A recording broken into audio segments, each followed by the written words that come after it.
Honda CB 125 Hornet. এই বাইকটার কথা অনেকেই শুনেছেন। এটা কিন্তু হোন্ডার বর্তমানে খুবই জনপ্রিয় একটা বাইক। এই বাইকটা আসলে জনপ্রিয় হওয়ার পেছনে বেশ কয়েকটা কারণ রয়েছে। প্রথমত, বাইকটা কিন্তু দেখতে শুনতে যথেষ্ট ভালো। এটাতে ফিচার হিসেবে কিন্তু কোনো প্রকার কমতি পাবেন না। বেশ কিছু অ্যাডভান্স ফিচারও রয়েছে এই বাইকটার মধ্যে। তবে এত ভালো কিছুর মধ্যে খারাপ তো অবশ্যই আছে। বাইকটা নিয়ে আজকে আমরা বিস্তারিত আলোচনা করব যে এটাতে আপনারা কি কি পাচ্ছেন বা এটাতে আরো কি কি দেওয়া দরকার ছিল, সবকিছুই জানতে পারবেন আজকের এই ভিডিওতে। আর যারা কিনা বাইকটার সম্বন্ধে তেমন কিছু জানেন না, তারা সম্পূর্ণ ভিডিওটা দেখলেই কিন্তু হবে। লুকস অ্যান্ড ডিজাইনের কথা বলতে গেলে বাইকটাকে মাস্কুলার বডির সাথে আরও ডাইনামিক শেপে ফুললি নেকেড স্পোর্টে ডিজাইন করা হয়েছে।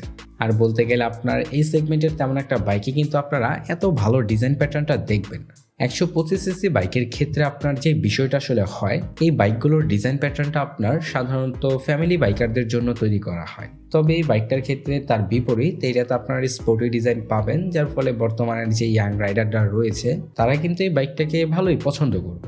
এমনিতে হেডল্যাম্পের কথা বলতে গেলে হেডল্যাম্প এলইডি ভালভের হেডল্যাম্প সেটআপ রয়েছে, যেটার নাইট ভিজিবিলিটি নিয়ে বলতে গেলে মোটামুটি ভালো নাইট ভিজিবিলিটি পাবেন। এখানে আসলে অত একটা হতাশায় পড়বেন।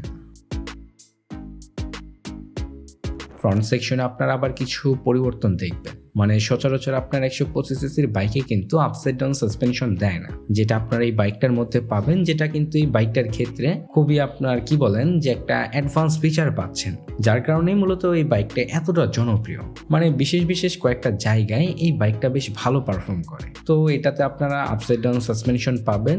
এমনিতে মোটামুটি সবকিছুই ঠিকঠাক আছে, রেয়ারে মনোশক সাসপেনশনও রয়েছে। তবে আবার ব্রেকিং এর দিক থেকে বলতে গেলে বাইকটার ব্রেকিং সিস্টেমটা এমনিতেই স্ট্রং বলতে পারেন, কেননা ফ্রন্টে আপনারা ডিস্ক ব্রেক পাবেন, সেখানে আবার এবিএসও রয়েছে। তবে এটার রেয়ারে যদি তারা আরেকটা ডিস্ক ব্রেক দিয়ে দিত হিরো এক্সট্রিম 125R এর মতো, সেই ক্ষেত্রে কিন্তু খুবই ভালো হতো। কেননা এটার প্রাইসটা কিন্তু মোটামুটি বেশিই বলতে পারেন। এক্স্যাক্টলি আসলে কতটা হবে সেটা আপনাদের জানাচ্ছি, কিন্তু ধরে নেন যে 2 লাখ টাকার উপরেই হবে।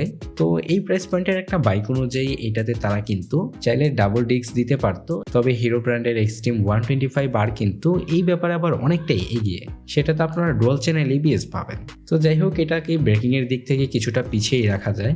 আর এমনিতে যদি এটার টায়ার সেকশনগুলো নিয়ে বলি, এটার টায়ার সেকশনগুলো আসলে অনেকটা তারা চিকন দিয়েছে। এখানে আরেকটু ওয়াইডার টায়ার সেকশন কিন্তু দেওয়া উচিত ছিল। এমনিতে স্পিডোমিটারটা যথেষ্ট ভালো বলতে পারেন। স্পিডোমিটার হিসেবে টিএফটি স্পিডোমিটার রয়েছে। ফিচার হিসেবেও মোটামুটি সব ধরনের ফিচার পাবেন। তবে স্পিডোমিটারটা দেখতে শুনতে ভালো লাগে না, কারণ এটার যে চিন ভেজেল এটা কিন্তু অনেক বেশি। মানে স্পিডোমিটারের সাইজটা যথেষ্ট বড়, কিন্তু আপনার যে যতটুকু ডিসপ্লে সেটা কিন্তু একটু ছোট। মানে স্পিডোমিটারটার চিন ভেজেলটা তারা অনেক বেশি মোটা করেছে, যেটা কিন্তু ন্যারো করলে ভালো লাগতো। ইঞ্জিন সেকশনের কথা বলতে গেলে আপনারা কিন্তু জানেন হোন্ডা ব্র্যান্ডের বাইকগুলোর ইঞ্জিন কিন্তু যথেষ্ট ভালো হয়ে থাকে। লং টার্মে যেও কিন্তু এই বাইকগুলোর পারফরমেন্স যথেষ্ট ভালো পাওয়া যায়। তবে এখানে একটা বিষয়, যেটা হচ্ছে বাইকটার পাওয়ার। মানে বাইকটা আরেকটু পাওয়ারফুল করতে পারতো তারা। এখানে পাওয়ারের কিছুটা কমতি অবশ্যই পাবেন। তবে যদি প্রাইস পয়েন্টটা বিবেচনা করেন, সেই ক্ষেত্রে কিন্তু এই বাইকটা আরেকটু পাওয়ার আশা করে। মানে এটাকে তারা যদি আরেকটু পাওয়ারফুল করতো, তাহলে হয়তো পারফরমেন্সটাও বেটার পাওয়া যেত। এমনকি 125 সিসি একটা বাইক অনুযায়ী তারা যে বাইকটাকে একটু আলাদা করেছে, সেটাও কিন্তু আসলে পুরোপুরিভাবে প্রকাশ পেত। তো বাইকটার সম্পর্কে ইন ডিটেলে সবকিছুই তো বললাম।